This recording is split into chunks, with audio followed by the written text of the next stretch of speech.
Well, good afternoon, dear students. Myself, Dr. Ashish Garg, Associate Professor in Chemistry, SET, Ayur Ruia, Government College, Ramgarh, Shekhawati, District Sikar, Rajasthan. बच्चों, we start our next topic of the heterocyclic compound. ये topic है BSc part third organic chemistry का, right? This is the part of organic chemistry. Clear?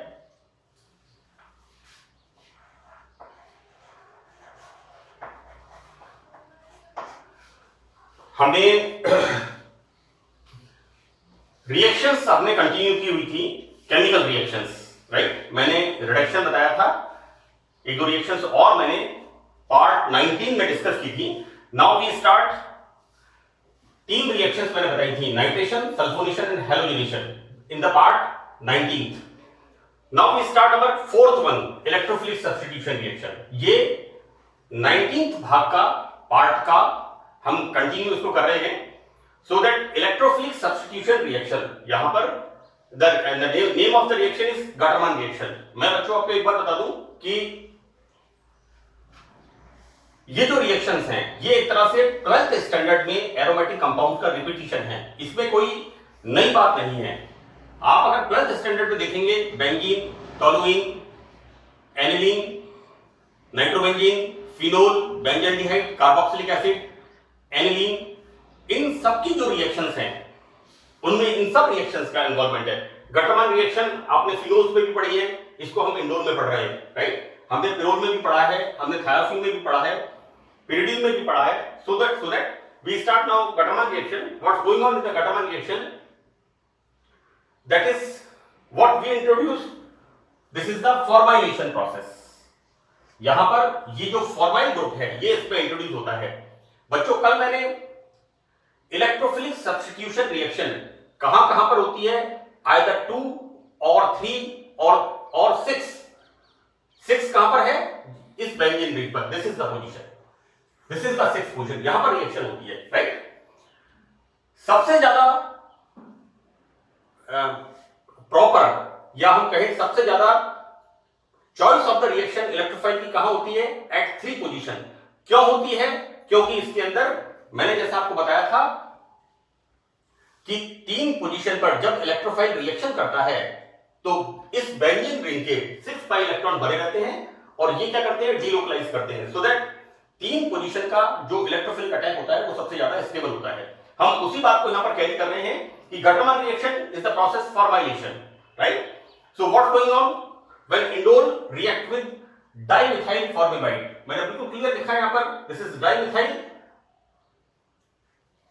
बच्चों, this is, ये क्या है, फॉर्मएल्डिहाइड. यहां पर फॉर्मएल्डिहाइड में इसको रिप्लेस करके क्या लगा दिया, नाइट्रोजन, और ये क्या बन गया, फॉर्मेमाइड. एमाइड फॉर्म हो गया, राइट? सो दैट यहां पर हम इसको मैं ऐसे लिख देता हूं और इसको क्लियर कर देते हैं. ये लीजिए, लाइक दिस, राइट? तो this is the dimethyl formamide in the presence of phosphorus oxychloride, right? So that formylation is going on and this formyl group comes at 3 positions and this is the formation of indole 3 aldehyde. Clear? Now next is the Raman-Tiemann reaction. In this Raman-Tiemann reaction again formylation is going on, but लेकिन यहाँ पर what we use, chloroform in the alkali solution. This we use chloroform in alkali solution. कि when indole react with chloroform in the alkaline solution, then formation of 3 formyl indole. बच्चों, ध्यान रखना है आपको, what we are using here, this is the dimethyl formamide, right? So dimethyl formamide react with this in the presence of POCl3, phosphorus oxychloride, then formation of 3 formyl indole, and this reaction is Gutterman reaction. While here in the Raman-Tiemann reaction, when indole react with chloroform in alkali solution, then the formation of this 3 formyl indole. एक बात और यहां पर क्या होती है,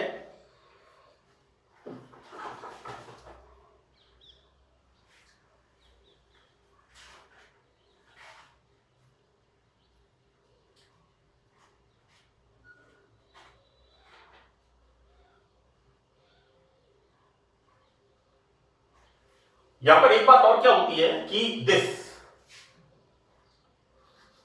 is form, right, this is पहले लिखा है यहां पर, मैं इसको स्लिप कर गया था क्योंकि बिकॉज एबनॉर्मल फीचर आ रहा था। बच्चों होता क्या है, when indole react with chloroform in alkyl solution, right, then formation of 3-formyl indole, right. साथ में एक इंपॉर्टेंट चीज क्या हो रही है कि यहां पर एक प्रोडक्ट ये बनता है कम मात्रा में, in the less quantity. This is the, यहां पर क्या हो रहा है बच्चों, ये जो रिंग है, ये रिंग में एक्सपेंशन हो रहा है। यहां पर 5 मेंबर से ये रिंग 6 मेंबर में बदल रही है, सो दैट यहां पर फॉर्मेशन क्या होता है, 3-chloro-quinoline, but this in the less quantity. Yield of this product is in the less quantity. Clear? Now the next reaction is acetylation, right? As we know that when we introduce acetyl group in the indole nucleus, right? So what we are doing here? We are using acetic anhydride. Clear?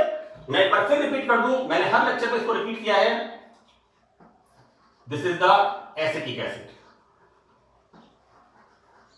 Right, यहां पर इसको गर्म करते हैं, then removal of this water molecule and formation of this CH3CO whole twice, और यहां पर आ गया ये वाला ऑक्सीजन, राइट, ये बन गया यहां पर। This is the acetic anhydride, removal of water molecule from the acetic acid is the acetic anhydride at 147 degree centigrade, right. So what's going on बच्चों, यहां पर ये वाला हाइड्रोजन और ये वाला 3 पोजीशन, बिकॉज रिएक्शन कैसी है हमारी, यहां पर ये इलेक्ट्रोफिलिक सब्स्टिट्यूशन रिएक्शन, और इलेक्ट्रोफिलिक रिएक्शन में हमने देखा है कि इलेक्ट्रोफाइल कहां पर आता है, at 3 position. Clear? So that formation of this what we can say 1 2 3 1,3 diacetyl indole, right. इसको अपन ऐसे भी कह सकते हैं, हम क्या कह सकते हैं, N-acetyl, sorry, this is the wrong way.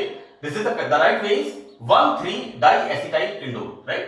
यहां पर ये जो बनता है, इससे ये जो बनता है, ये कई बार क्या होता है, डाइमराइज कर जाता है। तो डाइमराइज कैसे कर जाता है, यहां पर ये वाले जो ग्रुप्स होते हैं, इसका दूसरा, इसकी मिरर इमेज, ये क्या है, इसकी मिरर इमेज, राइट। यहां पर ये रिएक्ट करके फॉर्मेशन ऑफ ए डाइमर, यानी एक द्विलक बना लेते हैं, राइट। तो इसका आपको ध्यान रखना जरूरी है कि एसिटाइलेशन में formation of 1,3 diacetyl indole and simultaneously a dimer is also form in this reaction. ठीक है? Now in the Mannich reaction, this is very very important reaction. This reaction is important reaction for the examination point of view. What's going on when indole react with formaldehyde? This is dimethylamine, right? यहां पर NH2. This is the methylamine, right? We replace one more hydrogen, then formation of dimethylamine, right? So this dimethylamine with formaldehyde react with indole and formation of this type of compound, and this is the Mannich base. मैंने pyrrole में और pyridine में भी इस reaction को बताया है. तो the formation of this is 1 2 3. ये बॉन्ड्स का ध्यान रखिएगा. कई बार हम जब लिखते हैं तो हमें एक दृष्टि भ्रम होने लगता है. सो दैट आप ध्यान रखें बॉन्ड्स का, कि जब भी आप लिखें तो जो बेस कंपाउंड है उसकी वैलेंसी का ध्यान रखें. Carbon is tetravalent, nitrogen is trivalent, oxygen is bivalent, sulphur is bivalent. आप इस चीज का जरूर ध्यान रखें. यहां पर फॉर्मेशन होता है 3. This is 1 2 3. This is 3 dimethyl amino methyl. कैसे बोलेंगे इसको? डाइमिथाइल, हम इसको बोलेंगे डाई मिथाइल एमिनो मिथाइल कहां पर है? 3 पोजीशन पर इंडोल। मैं फिर आपके रिपीट कर रहा हूं, इस सब्स्टिट्यूएंट को 1 2 3 तो 3 पोजीशन पर ये जो सब्स्टिट्यूएंट है इसको हम कैसे लिखेंगे? डाई मिथाइल एमिनो, यानी डाई मिथाइल कहां लगा हुआ है? नाइट्रोजन पर। फिर इसके बाद this is methyl, right, and this is indole. Clear? So this is the Mannich base. Now the next reaction is the coupling reaction. Coupling reaction का नाम आते ही right from the beginning, from the 12th standard ये reaction शुरू होती है either in the alkyl amine or in the aryl amine, that is aniline. Okay, now here भाई ऐसा है, कपलिंग रिएक्शन बेंजीन की भी होती है, टोलुइन की भी होती है, एनिलीन की भी होती है, फिनोल की भी होती है, और सब में अलग अलग प्रकार की डाइज बनती हैं, कलर्स बनते हैं। जो सांगानेरी प्रिंट है that is based on the azo dyes, dark brown, yellow colour, red colour, little bit अलग अलग शेड्स इसमें फॉर्मेशन होते हैं। हम जानते हैं अच्छी तरह से सांगानेरी प्रिंट पूरे दुनिया में, पूरे वर्ल्ड के अंदर फेमस है। और देखो बच्चों, एक बात मैं आपको बताऊं कि जो सांगानेरी प्रिंट की डाइज होती हैं उनका जो बेस होता है that is azo dye, this azo dye. और बच्चों ये जो एजो डाइज है ना, ये होती है 0 to 5 डिग्री सेंटीग्रेड पर रिएक्शन होती है in the presence of NaNO2, NaNO2, right. Then formation of this di 1 2, एक nitrogen azo, 2 nitrogen di azo, this is plus, फिर यहां पर एक गड़बड़ होगी, this is plus, plus means ium, di azonium, Cl plus chloronium, Br plus bromonium, NO2 plus nitronium, SO2OH plus sulphonium, CH3CO plus acylium, CH3 plus carbonium, right? Here, aryl diazonium chloride, right? When reaction going on here, then at 3 position, बच्चों ये क्या है? Electrophile EM, this react with here, इस place पे react करेगा, और यहां से जो हाइड्रोजन निकलेगा वो इसके साथ HCl, X is the Cl and formation of this 3 1 2 3 aryl azo indole, right? So this is the coupling reaction of indole. मैंने आपको बता दूं बच्चों, देखो ध्यान रखिएगा, मैंने इसमें बनाया हुआ है 1 2 3 4 5 6 7, दिस इज द 7, इनका आप ध्यान रखें। So these are the electrophilic substitution reaction. Now further we start reactions of amino group. हम यहां पर किसकी रिएक्शंस पढ़ते हैं? इसकी रिएक्शंस के बारे में, रिएक्शंस ऑफ एमिनो ग्रुप। बच्चों मैंने यहां पर इसको पिरोल से कंपैरिजन किया है। आप देखिए ये न्यूक्लियस कौन सा है? Pyrrole nucleus, right. यहां पर जो हेटेरोसाइक्लिक कंपाउंड्स हैं वो आपस में एक दूसरे से इंटरकनेक्टेड हैं। Pyrrole, pyridine, this indole, then quinoline, then isoquinoline. हम देखेंगे किस तरह से इंटरकनेक्टेड है। हम देखते क्या है, इसकी रिएक्शन सब देखते हैं। बच्चों बेसिकली होता क्या है कि दिस इज द पिरोल, और मैंने पिरोल में बहुत अच्छी तरह से आपको ये बताया है कि पिरोल के अंदर 6 पाई सिस्टम, इसका मतलब है पिरोल हकल के नियम का पालन होता है। Pyrrole obeys Huckel's rule, that is 4n + 2 pi electrons, right. यहां पर 2 pi electron and 2 pi electron and 2 electrons come from heteroatom. Exactly यहां पर हम क्या देखते हैं कि like pyrrole, indole also has secondary amine group. This is the secondary amine group. Upon secondary amine group को कैसे बता सकते हैं? इस तरह से, इस तरह से बता सकते हैं। This is the secondary amine group. हमें लगता क्या है? This is the secondary amine group, right? But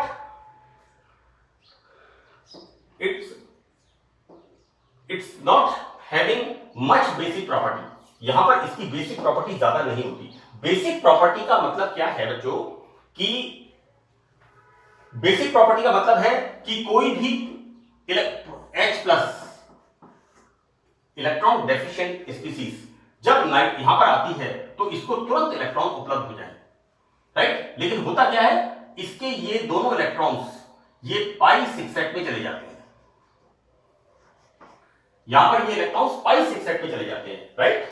तो यहां पर जब हम रिएक्शन कराते हैं तो इसको उपलब्ध नहीं होते, क्योंकि ये lone pair of electrons aromatic set का पार्ट हो जाता है।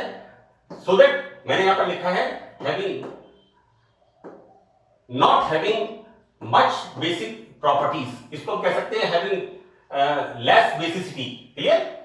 नाउ यहां पर नाइट्रोजन पर उपस्थित lone pair of electron pyrrole ring में एरोमेटिक सेट, जैसा मैंने आपको बताया है यहां पर, इस एरोमेटिक सेट में क्योंकि हकल के नियम का यहां पर पालन होता है, मिलप्रयुक्त होता है, अतः इसके पास प्रोटॉन को देने के लिए इलेक्ट्रॉन्स अवेलेबल नहीं होते हैं। तो ये कहानी हमने पढ़ी थी पिरोल के अंदर, राइट।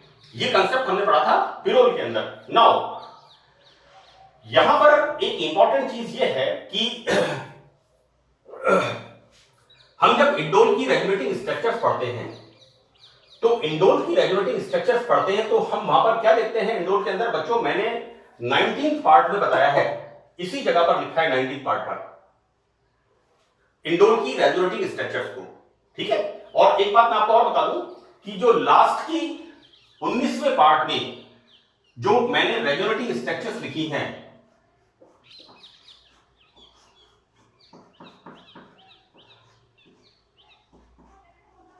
इसके अंदर जो मैंने रेगुलेटिंग स्ट्रक्चर्स लिखी हैं बच्चों,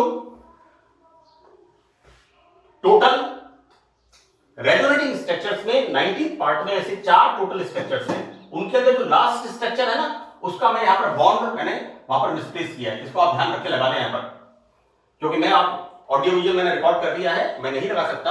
आज मैं अभी देख रहा था उसको, मैंने उस पर ध्यान से देखा तो ये जो बॉन्ड था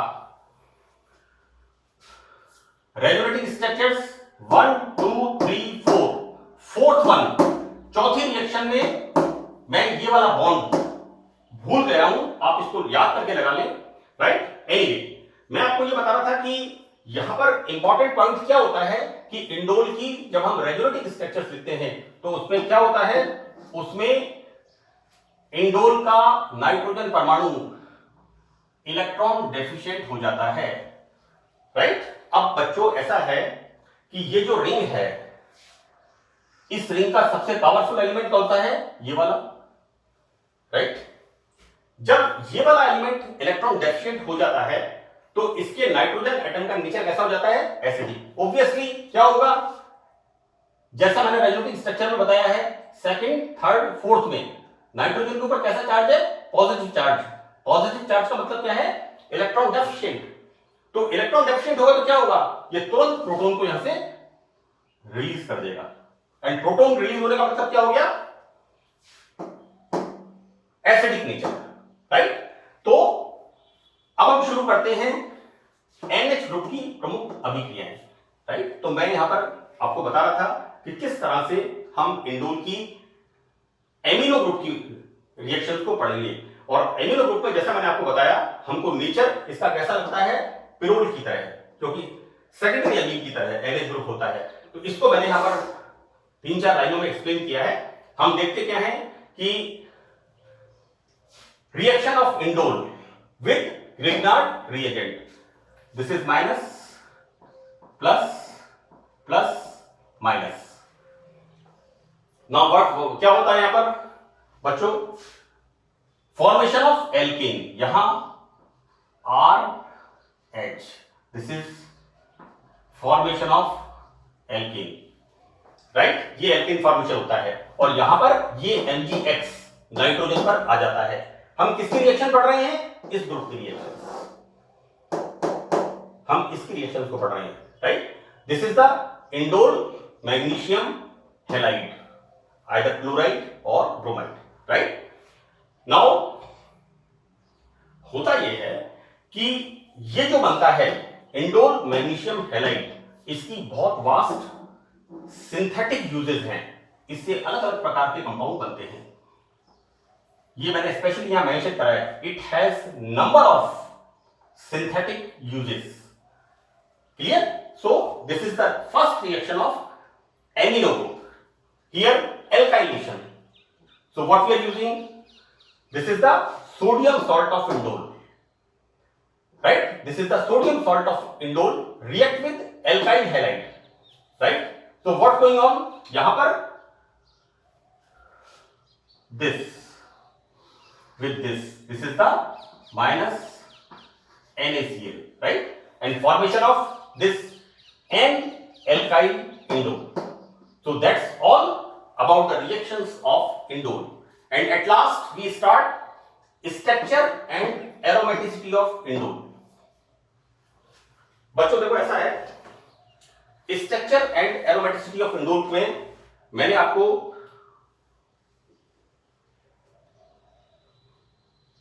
हेटेरोसाइक्लिक कंपाउंड पार्ट 1 में ये बताया था कि किस तरह से एरोमेटिसिटी के लिए 5 कंडीशंस अनिवार्य होती हैं। I am using one word,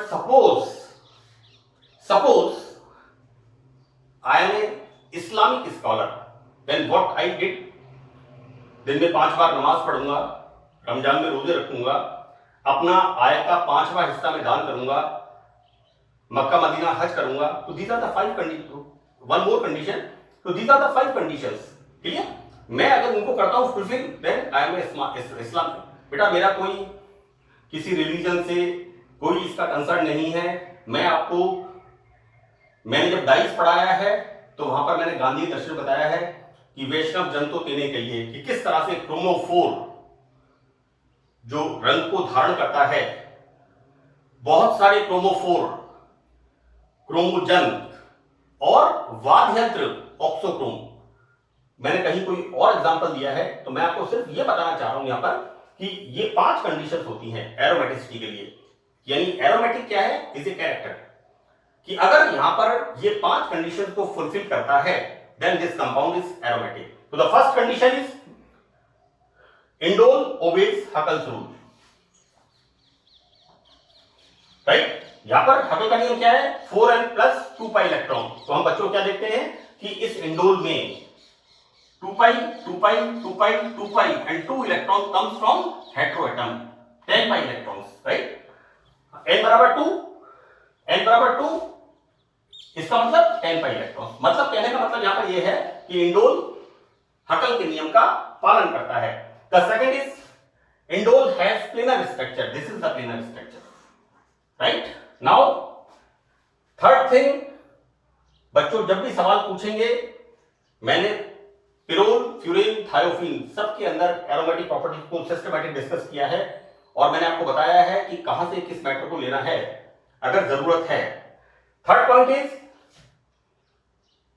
indole में pi electron cyclically delocalised, right? और इस डीलोकलाइजेशन को हम किससे बताते हैं, रेजोनेंस स्ट्रक्चर से, राइट? बच्चों इन स्ट्रक्चर को आप पार्ट 19 से नोट कर लें, क्योंकि बार बार रिपीटिशन का कोई मतलब नहीं है, शेयर वेस्टेज ऑफ टाइम। मैं आपको बिल्कुल क्लियर बता रहा हूं कि जब आपको structure and aromaticity of pyrrole के बारे में डिस्कस करना हो, राइट, तो आपको first point it's obey Huckel's rule, indole must have planar structure, होता है इसके अंदर, ये देखिए this is the planar structure. And the next is it's pi electron must be cyclically delocalised,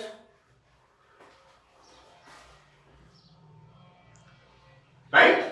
and it shows from resonance structures and resonance structures बच्चों part 19 में मैंने लिखा हुआ है इस तरफ, मैं आपको बता दे रहा हूं इस तरफ, इस वाली इस तरफ लिखा हुआ है मैंने, उसको आप ध्यान रखिए। And the last one is indole has resonance energy but not reported. मैंने बुक्स में देखा था, इसके अलावा नेट पर भी मैंने इसे देखा था, लेकिन मुझे इसकी वैल्यू नहीं मिली है। तो बच्चों मैंने बहुत स्पष्ट यहां पे लिख दिया है, this value is not reported, but आप लिख दें because indole is the aromatic compound, so it must have some resonance energy. Clear? So that's all about the indole. Now we start our next topic, quinoline. Right? Thank you very much.